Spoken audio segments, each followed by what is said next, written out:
Bueno, mi nombre es Roberto Bermúdez, yo soy médico y si bien soy de Chile, mi lugar, digamos, de pertenencia es Latinoamérica toda, por lo tanto, principalmente la razón por la que me encontré a mí mismo en Venezuela luchando fue porque en el momento histórico en que me fui, Venezuela era asediada de la manera más brutal por el imperio estadounidense y me pareció que la responsabilidad de todo latinoamericano era defender ese proceso que representaba y representa eh, los procesos de liberación de América Latina. Por lo tanto, que cayera Venezuela, que fuera atacado Venezuela, era un ataque directo contra el continente entero.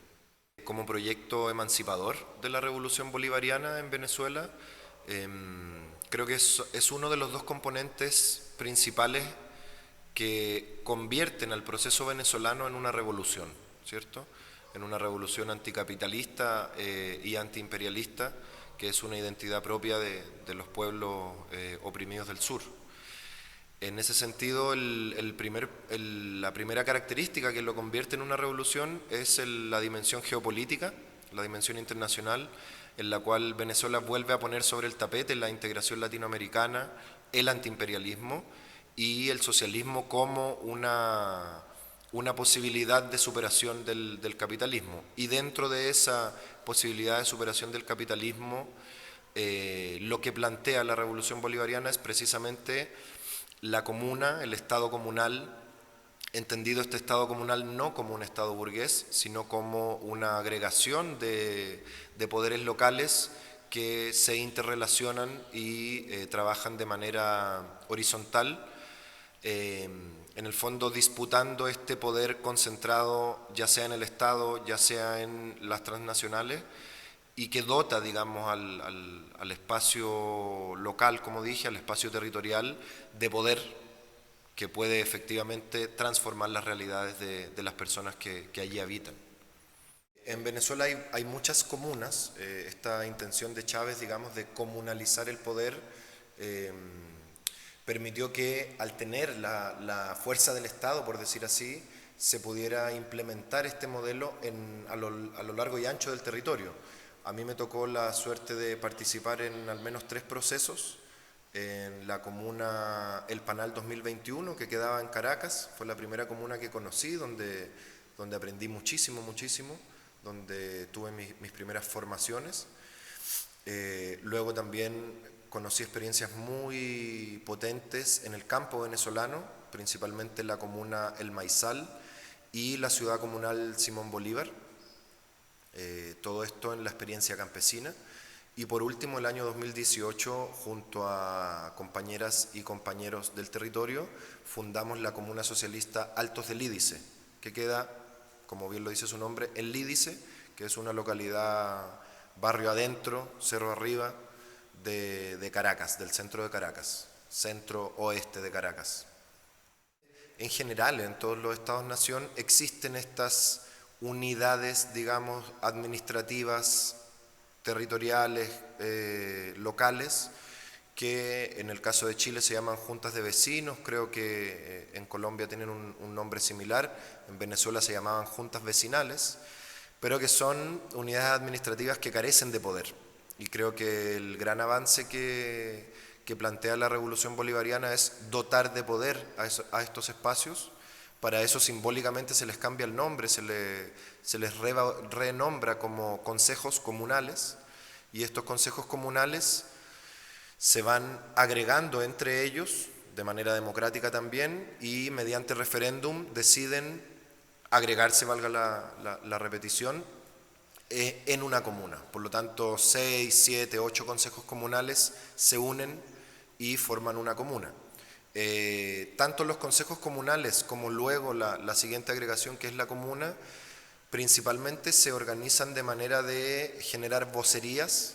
No son ni direcciones ni presidencias, sino que son vocerías. Las compañeras y compañeros que asumen estos cargos son voceros y voceras de la comunidad, y estas vocerías se deciden, qué vocerías van a existir, se deciden en función de las necesidades, bueno, y de los anhelos de las comunidades. Por lo tanto, Hay comunas que tienen vocería de salud, la gran mayoría tiene vocerías de salud, vocerías de economía, vocerías de educación, pero también hay otras comunas en las cuales hay vocería de deporte, otras en las que no, hay vocerías de comunicación, vocerías de tecnología, dependiendo de la necesidad y el anhelo del espacio territorial.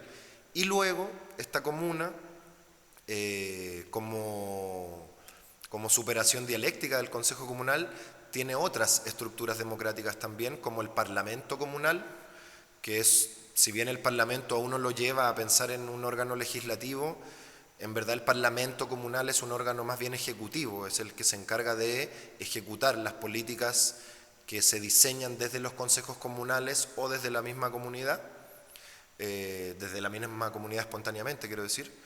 Y también son los encargados y encargadas, este Parlamento Comunal, de administrar el tema financiero. Por lo tanto, la comuna también siempre cuenta, perdón, y esto es mandatorio, no hay comuna si es que no hay un banco comunal. Entonces hay una estructura también siempre pensada en que el poder del territorio, de lo local, siempre tiene que tener poder económico, porque finalmente sabemos que el poder económico, el poder militar, son los que llevan a tener el poder político. Por lo tanto, hay una legitimidad de las vocerías, pero lo más importante es que tenga una expresión económica que permita el bienestar concreto y real de las personas que habitan el territorio. Voy a poner mi propia experiencia. Yo, como dije al principio, soy médico, por lo tanto, el rol que me tocó jugar en la construcción de la comuna de Lídice, que fue en la que participé en su fundación, fue precisamente el sistema comunal de salud. Entonces, ahí podemos poner un muy buen ejemplo de cuál es la relación que tiene el Estado con la comuna. Y en el caso particular del momento histórico que a mí me tocó vivir, que fue una crisis brutal del Estado venezolano, propiamente tal, el ataque imperial fue dirigido precisamente a destruir las estructuras del Estado y en gran medida lo consiguieron. Por lo tanto, llegó un momento en que la gente que habitaba sus territorios ya no tenía esa posibilidad de ser ayudada o ser auxiliada por este Estado benefactor, digamos, que es lo que muchas veces se confundió con el socialismo. Entonces, en ese momento la disyuntiva era, bueno, me salvo yo solo, me salvo yo sola con mi familia, o me organizo colectivamente para tratar de vivir mejor y de revertir esta situación. Caso muy puntual que me gustaría mencionar es el caso de los medicamentos. Parte del ataque imperial, del bloqueo atlantista, digamos, fue el bloqueo de medicamentos. No llegaban medicamentos a Venezuela, no había medicamentos no solo en los hospitales y los centros de salud, sino que tampoco en las farmacias, incluso privadas, no existían medicamentos. Y nosotros nos dimos a la tarea como comuna de constituir una farmacia comunal. Entonces, lo que hicimos fue formar esta farmacia con mecanismos de contraloría social que son muy relevantes en el proceso venezolano, porque uno de los grandes problemas que tiene la revolución bolivariana es la corrupción. No es un problema inherente a la revolución bolivariana, es un problema arrastrado del capitalismo venezolano, pero sí es un gran problema. Entonces nosotros hicimos un trabajo de contraloría, y una de las cosas que más se celebraban de la farmacia comunal que teníamos era que no se perdían los medicamentos, no se robaba, no había preferencia porque este vecino es justo hermano del que administra la farmacia, etc.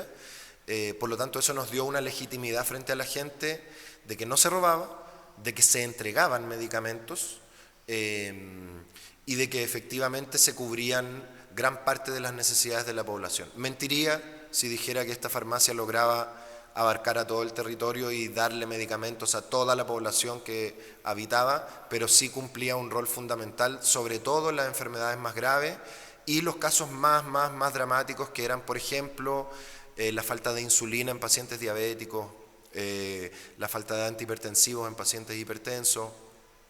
Por lo tanto, esta construcción de, primero de autogestión. Nosotros conseguíamos los medicamentos a través de la solidaridad internacional. Nosotros generamos una política de intercambio con Chile, precisamente, con organizaciones hermanas de Chile, y, por ejemplo, inauguramos una campaña que era libros por medicamentos. Entonces nosotros mandábamos una maleta de libros a Chile, en Chile vendían esos libros, compraban medicamentos y nos mandaban una maleta de medicamentos. Entonces así se va desarrollando la autogestión, y eso nos dio un poder tal que cuando la situación en Venezuela, la situación del Estado empezó a mejorar y el Estado volvió a aparecer en el territorio, diciendo, bueno, ahora tenemos medicamentos, etcétera, nosotros nos ganamos el derecho de administrar la repartición, digamos, la administración, valga la redundancia, de los medicamentos para la población. Entonces ahí se da, para cerrar, digamos, el círculo, algo muy virtuoso, que es allí donde se necesita autogestión, se autogestiona. Allí donde no logramos autogestionar y necesitamos la colaboración del Estado, se colabora y se hace cogestión de los recursos en un plano bastante cercano a la igualdad. No es un plano paternalista de un Estado que da y una comunidad que recibe, sino más bien una comunidad que gestiona los recursos que el Estado entrega, y el Estado los entrega porque sabe que los recursos están mejor gestionados que por el Estado mismo, ¿no es cierto? Y por último, efectivamente, también hay situaciones que no logra todavía hacerse cargo la comuna, y que el Estado, por suerte, este Estado venezolano en particular, sí tenía una buena relación con la comuna, y el Estado lograba también apoyarnos en algunas situaciones en que la comuna no lograba dar respuesta, digamos. Vale. Bueno, yo creo que efectivamente la comuna venezolana, y no es que yo lo crea, es manifiesto, digamos, así se pensó, es una continuidad histórica de todos los ensayos que ha hecho la humanidad por vivir de manera comunal y por tener relaciones más horizontales, menos asimétricas, y en las cuales el poder no se ejerce de esta manera tan negativa en que se ejerce hoy en el capitalismo. En el momento en que las comunas se deciden implementar de parte del Estado, el Estado mismo hace una campaña muy potente de difusión de todas las otras experiencias comunales que se habían realizado en el mundo. Entonces, la editorial El Perro y la Rana, que era una editorial estatal, entrega miles de folletos sobre la comuna de Chiyilin en China, los comuneros de Gaitán, perdón, de Galán, las comunidades zapatistas y los caracoles zapatistas. Entonces, entrega herramientas para que la gente en Venezuela sepa que esta organización que están haciendo no viene de la nada y no es un invento del presidente o de algún loco o que lo sacaron de algún manual de marxismo. También salió obviamente un folleto de la Comuna de París, los comandos comunales en Chile, los cordones industriales, todos estos procesos de organización, de autoorganización y poder dual. Yo sé que la palabra en Colombia es complicada, pero paraestatal en el sentido de por el lado del Estado y compitiéndole, digamos. Entonces sí, se enmarca en una continuidad histórica de intentos de vivir de otra manera. Creo que así como la comuna en China, como la comuna de París, como las experiencias del Chile de la Unidad Popular, como las experiencias comuneras de Colombia y Venezuela, tanto de la época de la colonia y de la independencia, todas esas experiencias, ahí se enmarca la comuna venezolana, y creo que el aporte principal es que sí se puede pensar un mundo distinto, sí se puede construir un mundo distinto, y lo único que hay que hacer para construirlo es, como dicen en Venezuela, en buen criollo, echarle bola y trabajar para que se consiga, digamos. Comunero, boyacense, comunero de amor, vamos con mucho